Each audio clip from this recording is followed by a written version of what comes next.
बात है 10 अप्रैल 1912 की। टाइटैनिक दुनिया का सबसे बड़ा और सबसे लग्जरियस जहाज़ अपने ज़माने का। यह साउथहैम्पटन इंग्लैंड से न्यूयॉर्क को जा रहा है। हर तरह के लोग इसमें सवार हैं, बेहतर ज़िंदगी की तलाश में अमेरिका जा रहे हैं। इसकी लेंथ है 269 मीटर्स और इसकी ऊंचाई है 50 मीटर्स। उस ज़माने में इसकी जो लागत थी वो $7.5 मिलियन थी, जो कि आज के ज़माने की $400 मिलियन बनती है। इस जहाज़ को अनसिंकेबल माना जाता था, यानी ये माना जाता था ये डूब ही नहीं सकता। इसमें फैसिलिटीज़ ये थी कि स्विमिंग पूल, स्क्वाश कोर्ट वगैरह वगैरह सब शामिल थी।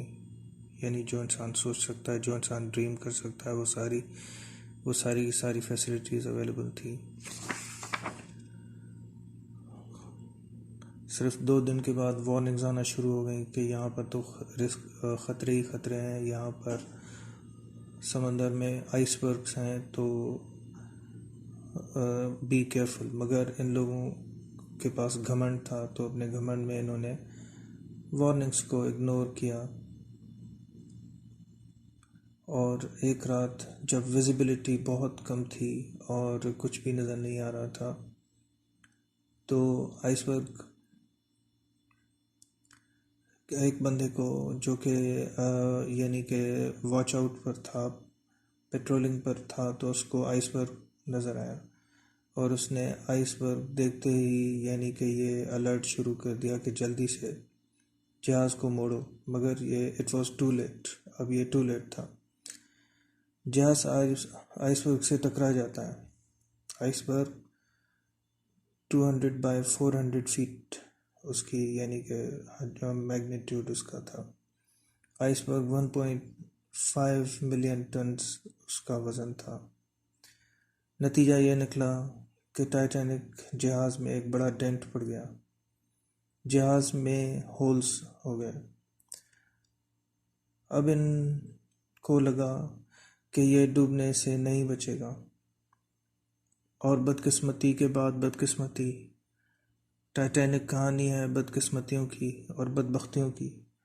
बदकिस्मती के ये कि ये एक डबल लेयर जहाज़ था जिसको कोई भी ख़तरा नहीं था टूटने का, मगर इसकी जो सबसे वीक पॉइंट थी उसी में डेंट पड़ा।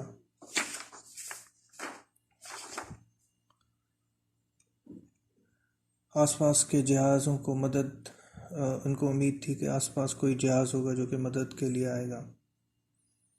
107 किलोमीटर दूर एक और जहाज़ था। अगर वो फुल स्पीड पर भी आता तो उसको 3.5 घंटे लगने थे।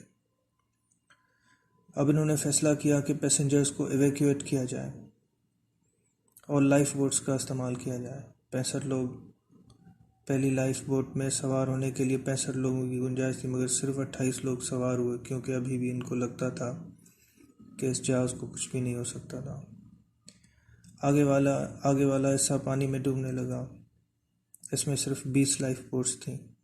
2200 लोग इस जहाज़ पर सवार थे। लाइफ बोट्स में सिर्फ 1000 लोगों की गुंजाइश थी। कई लोग मारे गए हाइपोथर्मिया की वजह से, यानी शदीद ठंड की वजह से लोग अपनी जान गंवा बैठे। इनको कई मरतबा वार्निंग दी गई कि be careful, there are many icebergs. आसपास एक और जहाज़ था सिर्फ 37 किलोमीटर दूर, मगर उसके बदबख्ती ये कि उसके रेडियो सिग्नल्स ऑफ थे रात के वक्त। उस जहाज़ का नाम था कैलिफोर्निया, जो कि 37 किलोमीटर दूर था सिर्फ।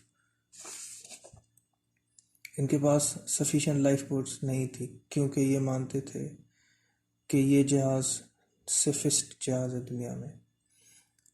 इस जहाज़ में सेफ्टी ड्रिल्स भी कंडक्ट नहीं की गई, क्योंकि इन लोगों का मानना था कि इस जहाज़ को कुछ भी नहीं होगा, इसलिए सेफ्टी ड्रिल्स की भी कोई ज़रूरत नहीं है।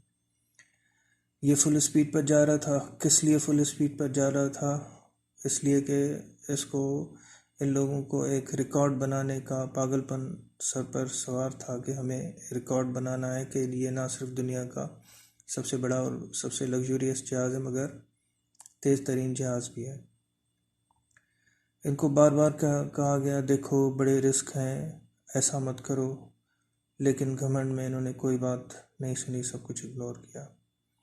टाइटैनिक की तबाही और टाइटैनिक की बर्बादी ने बड़े बड़े लोगों को सबक सिखाए।